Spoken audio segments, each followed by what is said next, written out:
We'll now be going over the answers to the codominant and complete dominant practice worksheet. So the first one asks to explain the difference between incomplete and codominance. So in incomplete dominance, the heterozygote phenotype lies somewhere between the two homozygous phenotypes. So an example would be if we had the red flower, and underneath that I wrote 2 capital R's. So the 2 capital R's would be the genotype. The phenotype for that would be red. Then if we have the phenotype white, the genotype might be 2 capital W's. So the intermediate or the heterozygote here is pink, where there's 1 allele of each.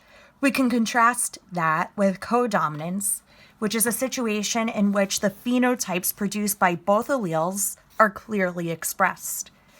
So what it says here in this example is there's a red horse where there may be 2 red alleles. There's a white horse where there may be 2 white alleles. And what this says is a roan horse, spelled R-O-A-N. And that horse can have 1 of each allele. But in this case, it's not like the horse would have pink hair, but in this case, the horse would have both red and white hairs. So for number 2, now let's do the problem solving. So in a certain fish, blue scales, BB, and red scales, lowercase, are codominant. So when a fish has the hybrid genotype or heterozygous, it has a patchwork of blue and red scales. Use the letter B. So the genotype for blue is capital B, capital B. The genotype for red is lowercase b, and a patchwork fish is capital B, lowercase b, and I drew the phenotype for all of those.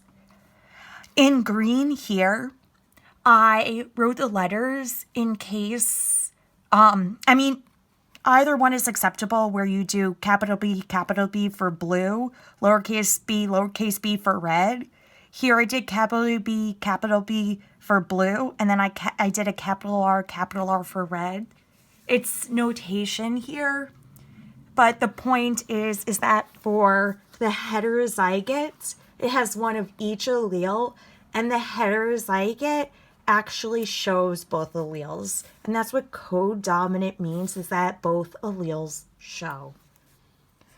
So for number 3, what happens if you breed a patchwork fish, which is heterozygote, so capital B, lowercase b, with a fish that only has blue scales, so capital B, capital B. Here's the Punnett square setup. Big B, little b, and I drew the fish here so you can see that. The probability of a fish with red scales is 0%. Probability of fish with patchwork is 50%. If instead you want to use BB for blue, RR for red, and BR for the patchwork, I did those letters over here as well. So BB for blue, BR for patchwork, and still there's a 0% chance of red, and there's a 50% percent chance for patchwork. So for the next one, number 4, 2 patchwork fish are crossed, big B, little b, big B, little b. The probability they have patchwork fish is here, and that's 50%. If you wanted to use the B's and R's, I wrote that over here as well. So BR, that's a patchwork. BR is patchwork here. And still the phenotypes are the same if you just want to use different notation. So here's a blue, here are 2 patchwork fish, and there's a red fish. So here the answer is 50%. Now for number 6, and it reads as follows. So 2 short-tailed Manx cats are bred together. They produce 3 kittens with long tails. So I wrote that here, so we have 2 short tails.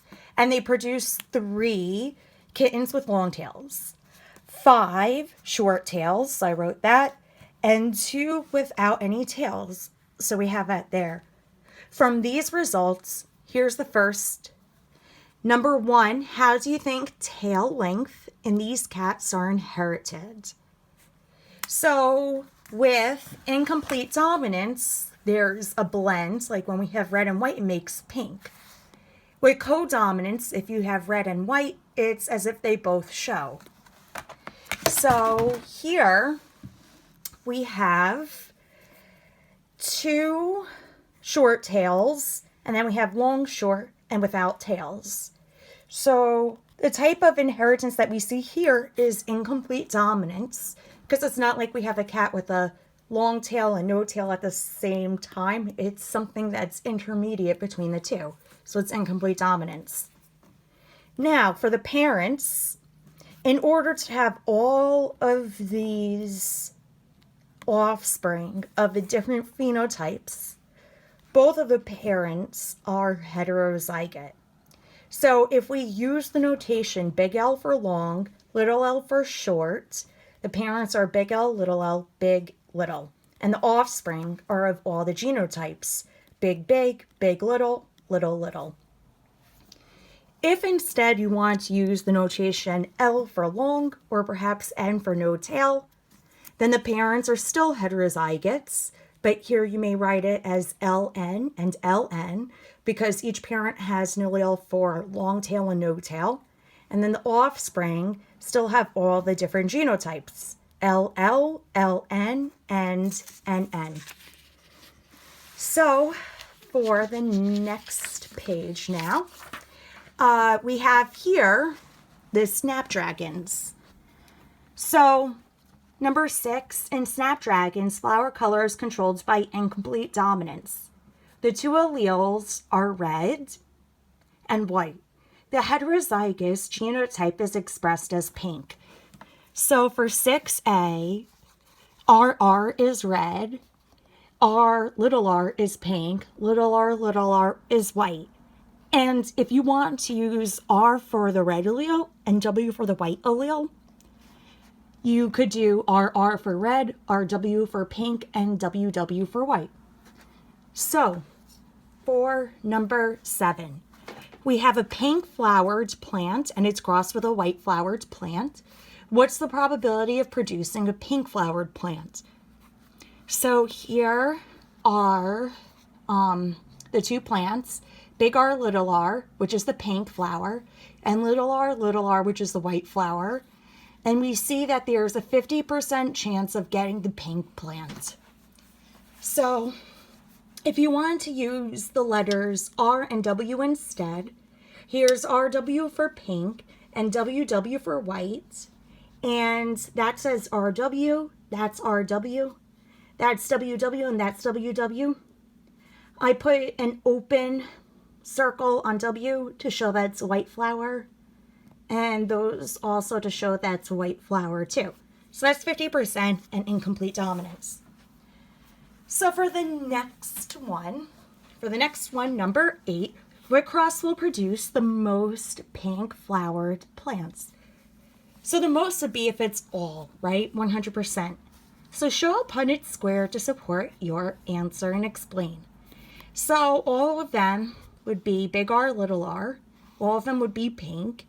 And if we have a red flower and a white flower, the red flower and the white flower can both contribute a red and a white allele. If you want to use the R and W letters instead, here we have that.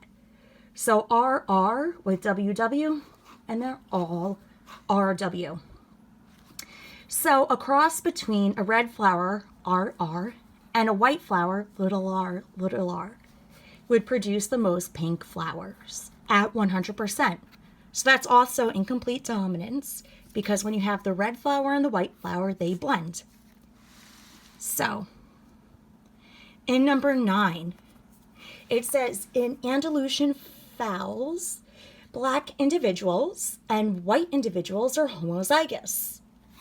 A homozygous black, so here's BB, is crossed with a homozygous white, little b. The offspring are all bluish gray. So that's also incomplete dominant. So show the cross as well as the genotypes. So they all get a big B from one parent and a little b from the other. So they're all bluish gray. If you want to use B for the black allele and W for the white allele, here's BB crossed with WW, and all the offspring are BW or bluish gray. So the parents are BB and little b, so black and white. And then all the offspring are all big B, little b, or BW, which are all bluish gray. Now for number 10, what results if a black individual, BB, is crossed with a bluish gray individual, which is big B, little b? And here are the results. 2 blacks and 2 bluish grays. If you want to use B's and W's, here's BB crossed with BW, which is bluish gray. And you still get the same results. So half would be black and half would be bluish gray. Okay?